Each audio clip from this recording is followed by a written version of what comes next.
Hello everyone, मेरा नाम है डॉक्टर राजन बंसल। मैं इंस्टीट्यूट ऑफ यूरोलॉजी जयपुर में कंसल्टेंट यूरोलॉजिस्ट हूँ। आज हमारे साथ है मास्टर शिवाय और उनकी मदर। ये अलवर से आए हैं। इनके बच्चे को जन्म से ही दोनों अंडकोश पेट में थे, जिसका हम लोगों ने ऑपरेशन करके दोनों अंडकोश को नीचे इसके नॉर्मल लोकेशन पे करा है।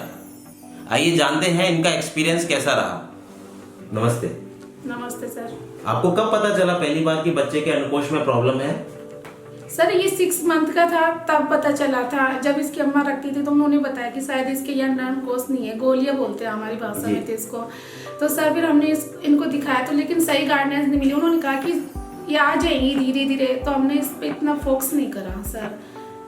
अच्छा, उसके बाद आपने 6 महीने के बाद किसी को भी कोई फॉलोअप में कभी किसी को नहीं दिखाया कि वो अंडकोश जो गोलियां हैं नीचे आई हैं या नहीं आई? एक सर को दिखाया था तो उन्होंने ये बोला था कि आ जाएंगी, 2 साल तक इंतजार करो। 2 साल तक इंतजार करो? जी सर। अच्छा, अभी तो बच्चे को उम्र 4 साल है। 2 साल पे फिर आपने किसी को नहीं दिखाया? जी सर, एक सर को दिखाया था लेकिन उन्होंने भी ये बोला था कि है ना आ जाएंगी तुम, मतलब सही गाइडेंस नहीं दी सर उन्होंने हमको।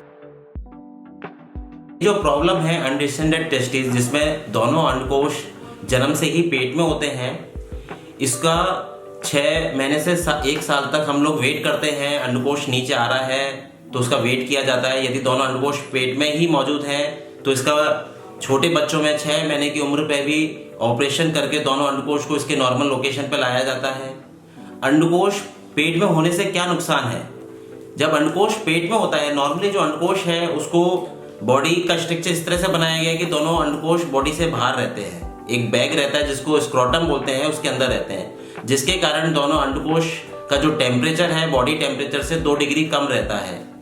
जिसका टेम्परेचर कम होने के कारण अंडकोश के जो 2 काम है, इसमें जो स्पर्म बनते हैं, शुक्राणु बनते हैं, जो बच्चे पैदा करने में जो मदद करता है, ये डैमेज नहीं होते हैं। दूसरा, जो अंडकोश अंदर रहते हैं, इसके अंदर खराब बीमारी यानी कि कैंसर होने की संभावनाएं काफ़ी गुना बढ़ जाती हैं। इसलिए जिस भी बच्चे के अंडकोश दोनों पेट में होते हैं उसको रेगुलर अपने नियरेस्ट यूरोलॉजिस्ट को दिखाना चाहिए, रेगुलर फॉलोअप पे रहना चाहिए। मैक्सिमम चांसेस होते हैं, 90 to 95% चांसेस होते हैं। किसी के अंडकोश बच्चे के थोड़े से ऊपर हैं, नीचे आने के चांसेस 1 साल तक होते हैं। लेकिन 2 साल से पहले अंडकोश का ऑपरेशन, नीचे लाने का ऑपरेशन करना ही चाहिए, नहीं तो इसके अंदर जो शुक्राणु का बनने का जो फंक्शन होता है वो काफ़ी डैमेज हो जाता है। अच्छा, आपको ये बताइए कि हमारे हॉस्पिटल के बारे में कैसे पता चला? सर अलवर में राजेश शर्मा, राजेश हॉस्पिटल के नाम से है, तो वहाँ के डॉक्टर है डॉक्टर राजेश शर्मा। तो उनको दिखाया तो उन्होंने बोला था कि बेटा आप वहाँ जाइए, जयपुर में रॉय चौधरी हॉस्पिटल है, वहाँ जाना, रॉय सर को दिखाना। तो सर हम फिर वहाँ से आए थे, 22 दिसंबर को आए थे सर। फिर यहाँ पर सर को, रोहित सर को दिखाया हमने। सर का बिहेव भी बहुत अच्छा लगा था हमको, और राजन सर जो बंसल सर है, इनका भी बहुत अच्छा बिहेव लगा था सर। तो इन्होंने फिर हमारे 3 बजे का टाइम दिया था सर, उसके बाद इन्होंने ऑपरेशन करा था। का जो बच्चे का ऑपरेशन हुआ, जिसके अंदर हम लोगों ने दोनों अंडकोश को पेट से लाके नीचे लगाया गया, आपका ओवरऑल एक्सपीरियंस हॉस्पिटल में कैसा रहा? ऑपरेशन से पहले, ऑपरेशन के दौरान, ऑपरेशन के बाद आपका ओवरऑल एक्सपीरियंस कैसा रहा हॉस्पिटल में? सर बहुत अच्छा रहा था। यहाँ के मतलब स्टाफ भी बहुत अच्छे से, मतलब कोई हमें ऐसे पता नहीं चला था कि हम कहीं बाहर से आए, मतलब घर जैसा महसूस हो रहा था सर। ऑपरेशन के बाद बच्चे को कोई दर्द हुआ या बच्चा अपना नॉर्मल एक्टिविटी में कितने समय के बाद आ गया? सर दर्द बिल्कुल भी नहीं हुआ था, इसको आराम से खेल रहा था बच्चा। तो जैसे यहाँ से गए थे तो बस 1 दिन रेस्ट करा, इसको लग रहा था कि मेरे कुछ हुआ है। दूसरे दिन तो ऐसे लगने लग गया कि मेरे कुछ हुआ ही नहीं सर, और ऐसे मतलब डांस भी कर रहा था सर ये तो। ये आपने जाना सपना शर्मा जी से उनके एक्सपीरियंस के बारे में।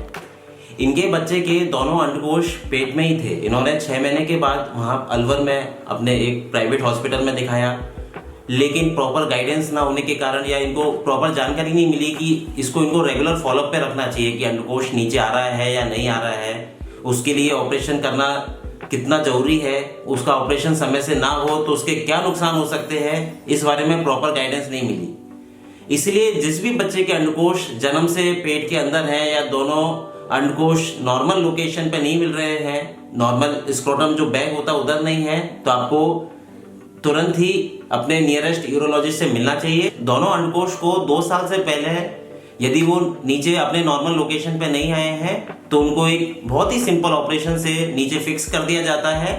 टाइमली यदि इस ऑपरेशन को कर लिया जाए तो जो अंडकोश या टेस्टिस जिसका फंक्शन स्पर्म बनाना है वो फंक्शन मेंटेन रहता है। दूसरा, अंडकोश को नीचे लाना भी इसलिए जरूरी है कि इसके अंदर जो खराब बीमारी बनने के चांसेस काफी गुना बढ़ जाते हैं, जिसको नीचे अंडकोश को अपने नीचे नॉर्मल लोकेशन लाते ही ये चांसेस काफी कम हो जाते हैं। फिर रेगुलर फॉलोअप पे आगे रहना भी काफी आसान हो जाता है। हमारे हॉस्पिटल में ये फैसिलिटी काफी सालों से अवेलेबल है। इसका बहुत ही सिंपल तरीके से इलाज हो जाता है और आपने अभी एक्सपीरियंस जाना कि इसमें पेशेंट को कोई तकलीफ नहीं होती, नॉर्मल एक्टिविटी पे दूसरे तीसरे दिन ही आ जाता है। ये बहुत ही कॉमन मिथ है कि कोई ऑपरेशन ना कराएं, ये अपने आप आ जाएगा नीचे, जिसके कारण आपने देखा मास्टर शिवाय जिसका ऑपरेशन 4 साल की उम्र पे हुआ, इनको अपना सही गाइडेंस ना मिलने के कारण, जबकि इनको पता था ये समस्या शुरू से है, 6 महीने पे इनको सही गाइडेंस ना मिलने के कारण इन्होंने अपना इलाज समय पे नहीं करा पाया। तो हम लोगों का मकसद यही है बताने का कि आपको ये समस्या है तो आप टाइमली मिलें। इधर उधर 10 लोगों से मिलने की बजाय प्रॉपर एक यूरोलॉजिस्ट से सलाह दें। वो आपको प्रॉपर बताएगा कि कब इसको ऑपरेशन करने की जरूरत है। इसका टाइमली इलाज होना काफी इंपॉर्टेंट है। Thank you.